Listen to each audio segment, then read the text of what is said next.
21-во издание на Скопскиот филмски фестивал. Каква понуда имаме за овој фестивал? Гостин во студиото 1 на 1 ТВ е Павел Маслов.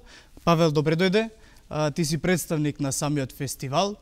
Што ќе гледаме оваа година? Прво би сакал да ви се заблагодарам за поканата. Како изминатите 20 години и ова 21 Скопскиот филмски фестивал ќе понуди богата програма на филмови кои се карактеризираат со висока естетска и уметничка вредност. Оваа година на програмата ќе се најдат 50 филмови кои веќе своји прикажувања има на голем дел од врвните светски и европски етаблирани фестивали. Фестивалот го отварате со македонски филм Година на мајмунот. Чија е одлуката за тоа? Одлуката е на самиот Скопски филмски фестивал. Знаеме дека филмот на Владимир Блажевски Година на мајмунот е веќе многу долго очекувана е неговата премиера.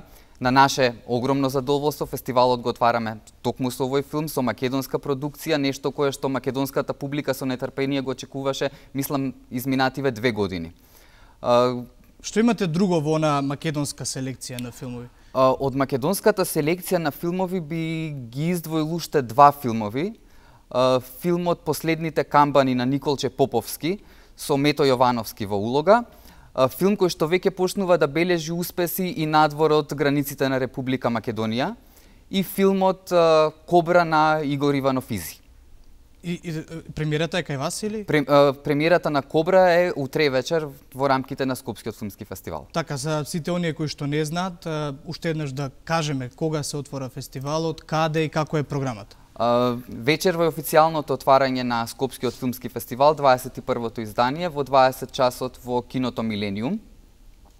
Картите се распродадени за вечерашната проекција, меѓутоа публиката има можности во наредните денови да го погледне филмот на редовниот репертоар на Синеплекс кината во Ситимол. Така, од сите оние 8 програми кои што ги имате, што би издвоиле вие за гледачите? Што е она на кое што стварно треба да дојдат и да го видат?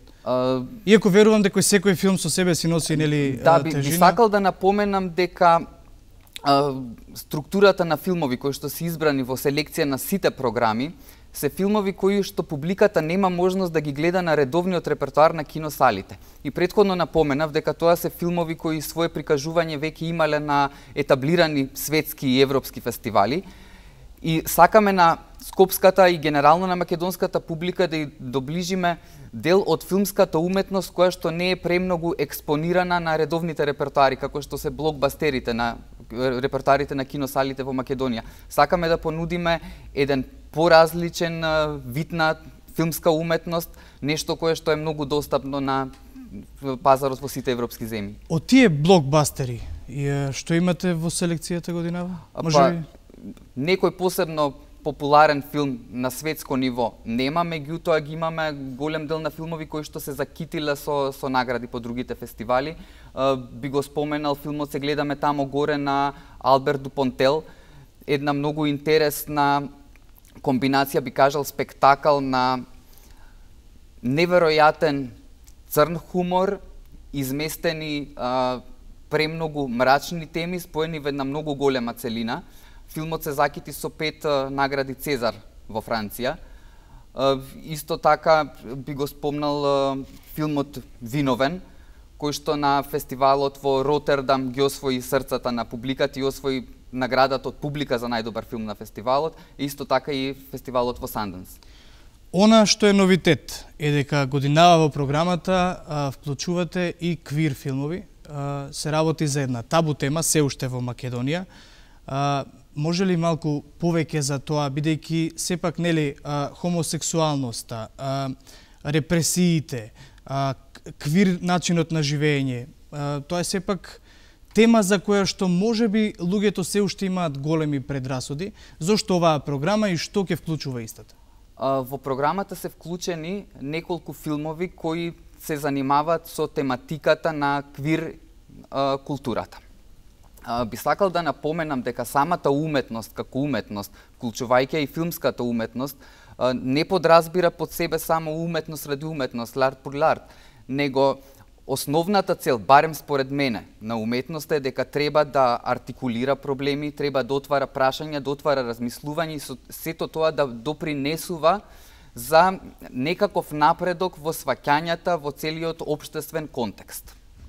Во програмата се вклучени неколку филмови кои се занимава точно со таа проблематиката на репресираната хомосексуалност, проблематиката на себеугнетувањето, на бегството на самите квир индивидуи и самите квир субјекти.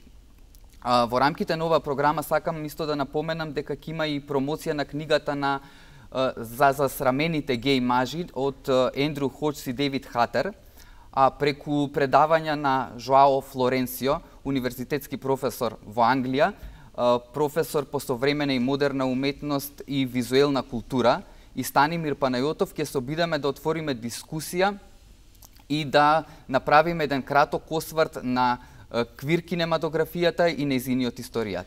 Павел, сепак фестивалот е отворен за најразлична публика, нели? Овој дел квир, односно самата ЛГБТ заедница во Македонија е се уште под предрасуди, под притисок.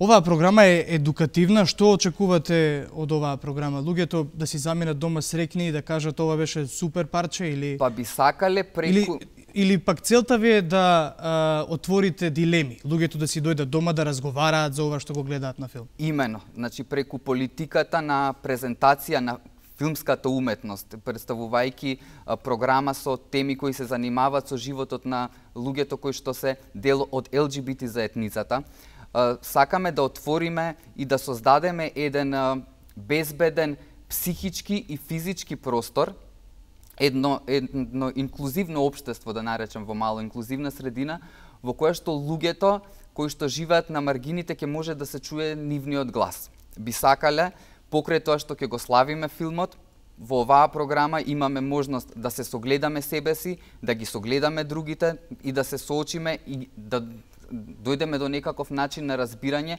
за секој еден кој што живе некаков по-различен начин на живот и е опресиран од општеството. Работилница на оваа тема ќе имате? Предавачи исто? Како што споменав, ќе има промоција на книгата, ќе има дебата и осврт на квир кинематографијата. Во рамките на фестивалот ќе има две други работилници, кои не се поврзани со оваа програма. Работилница за снимање на нискобуџетен филм, под водство на Майкл Ондер, режисерот на турскиот филм Таксим Холден. И другата работилница е за начинот како се пишува, режира и продуцира прв игран филм. Оваа работилница ќе ја водат режисерката Леа Мисиус и продуцентката Фани Ивоне, тимот кој што го работеше филмот Ава, и Кристоф Режин, режисерот на филмот Скришно, дел филмови кои што се дел од програмата Фокус на францускиот филм. После проекциите на сите овие три филма ќе следува и сесија Q&A, question and answer, прашање и одговори сесија. Подготвени ли сте ако таму ве испровоцираат, ве изнервираат луѓето? Бидејќи може да дојде и таква публика. Секогаш сме отворени да разговараме на било која тема.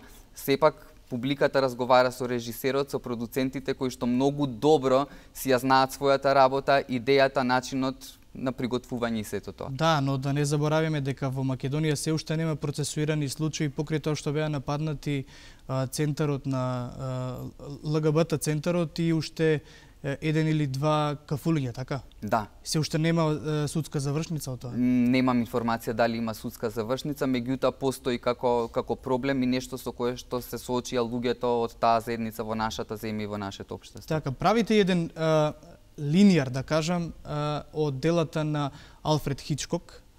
Зошто Хичкок баш сега во овој филмски фестивал? Во програмата на Скопскиот филмски фестивал секогаш гледаме да ставиме некаква ретроспектива на некој филмски мак, човек кој што оставил неверојатен и голем впечаток во филмската уметност. Оваа година ќе погледнеме 5 филмови на Алфред Хичкок, човекот кој што е мајстор на суспензот, човекот кој што се води како пионер во жанровите хорор и психолошки трилер. Покрај познатите Птици и Психо, публиката ќе има можност да ги погледа и филмовите Ребека, Тугинци во воз и Зад прозорецот. човекот кој што несомнено е идол на многу од режисерите. Павел, јас ти благодарам што беше гостин во Студио 1. Се надеваме дека ќе имате еден успешен фестивал, иако како што самиот кажа, картите за вечерва се веќе распродадени. Ви благодарам за поканата, исто така сакам да напоменам и да му дадам до знаење на гледачите дека цената на билетите за проекциите на Скопскиот филмски фестивал се по символични цени. Цената на одредени проекции изнесува 50 денари, на другите е 100 денари. Дневниот билет изнесува 150 денари, со што би сакал да кажам дека секој еден љубител на филмот може да си дозволи да изгледа квалитетна филмска програма. Павел, ти благодарам уште еднаш. Ви благодарам и вас за поддршката и поканата. Ние, почитувани, се враќаме со останатите предвидени содржини за денеска. Останете со Студио 1, следи краток џингл.